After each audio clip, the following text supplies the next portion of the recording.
aku. Lah ya monggo. Lah kok tok antemi? Ya manut sing ngantemi. Ngantemi kok milih-milih. Ngono to? Ngono wae. Arep ndi? Rono. Lho, aku ki ratu Gustimu. Kula niku kawula, sampun boten gadhahi panjenengan boten niku kewajiban merintah kali kula. Lunga ya sakarepku, ora ya sakarepku. Kowe entuk hukuming praja mergo ngantemi putra Ndarawati. Sing kandha sapa? Lho, sing kandha aku. Wong dihukum iku kudu ana seksi. Seksine ana apa? Seksine ana. Ling ngantemi dek kapan? Jam pira? Kejadiane nendi?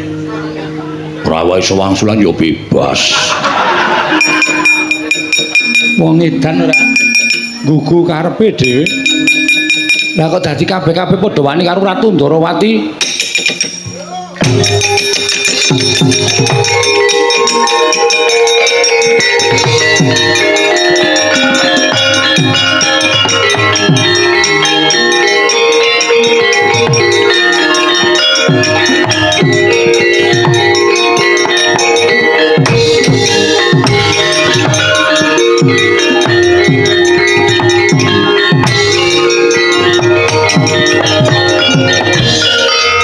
Mati deleng aku kowe. Udawa. Udawa. Wonten dawuh. Kok dadi kowe njotosi karo Stija? Lho, kapan? Lho. Iki mau kowe njotosi Stija muni kapan? Lho, kula mboten rumangsa njotosi kok. Kowe ora edan lho. Setyaki karo Udawa saiki wis do wani karo Nata Ndarawati. Wani njotosi karo anakku. Nyatane kula ora njotosi. Aku weruh. Weruh kan ora ana seksine. Seksine sapa? Ayo, seksine sapa? Lho, la ora gagap-gagap. Sampe nek dhewe. Oh, la demit kabeh iki. Anu semaning jajalanan sukertaning bawon lah kok dadi kaya ngono do wani karo Ratu Ndarawati. Stija. Tangiya nggih. Ayo, aku kantinan menyang ngersaning wong tuamu ya kowe yang Nagaraja Stija.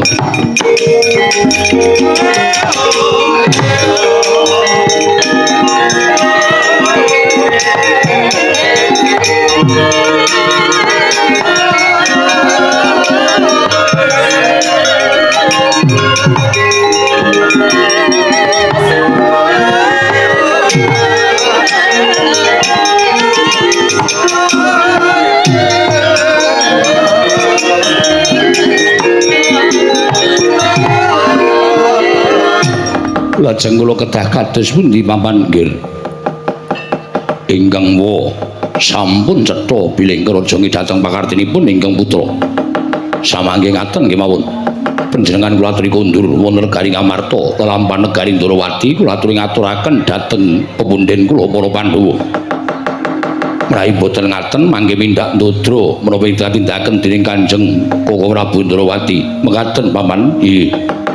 Menawi kula mekaten kula nyuwun pamit bidhal dhateng negari Ngamarta munjuk atur lampahan ingkang dumados wonten negari Ndarawati ngatos-atos nggih.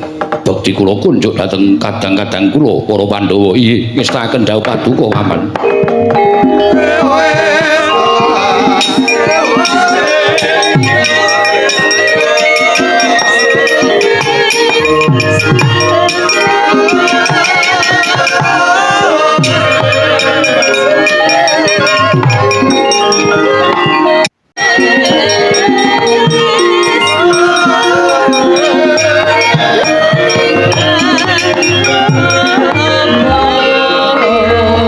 Nuwun sewu Yayi Mas. Menapa inggih badhe kelampahan kula lan jengandika Yayi Mas tetep badhe kados mekaten. Tegesipun medal saestu saking wewengkon negari Ndarawati Kakang Udawa. Apa sing tak aturake ngersaning Kanjeng Prabu Sayakti ora kandhas tekaning batin. Ya mung mergo saka nggonku ora cocok wae. Mengko yen Kanjeng Prabu wis eling Purwadasina, aku ora bakal mentala ninggal negara Ndarawati. Lah rak ngaten semanten ugi kula ugi mboten badhe mentala nilar dhateng kepatihan. saenipun jaga negara Ndorowati niki lajeng menapa ingkang tindakaken sinuwun Ndorowati wis ben percaya karo aku wong kang tandurane ala undu-unduane mesti uga bakal ora prayoga niki ngestaken dawuh Yai Mas.